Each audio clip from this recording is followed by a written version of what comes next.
The Patriarch of Russia's Orthodox Church has a residence inside the Kremlin. The church depends heavily on government funding.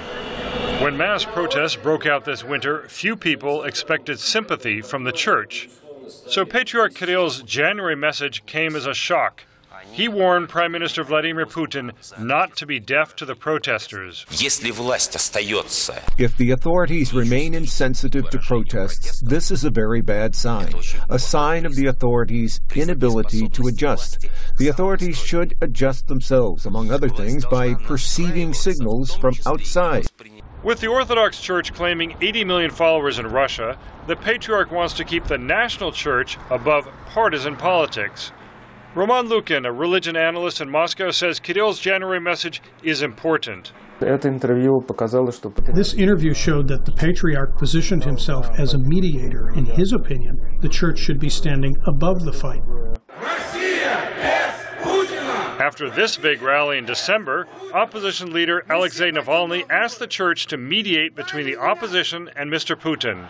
Last week, Navalny met with a church leader to start a dialogue. Meanwhile, the Patriarch wants to avoid the kind of radicalization that led to the communist revolution almost 1 century ago. This is the main message to the authorities and the main message to the people. They need to be able to express disagreement, not to yield to provocations, and not to destroy the country. We have fully exhausted the capacity for disunity. We have no more right to disunite. And the authorities should correct the course through dialogue and listening to society. Before becoming Patriarch, Kirill served for a decade as church spokesman. Now he asks all parishes to create internet homepages to better communicate with believers. Pravmir, the main Orthodox site, now bubbles with blogs and sermons, some critical of Russia's rampant corruption. Reverend Dmitry Sverdlov won a wide audience for blogging about last month's parliamentary elections, a vote that sparked the current protest movement.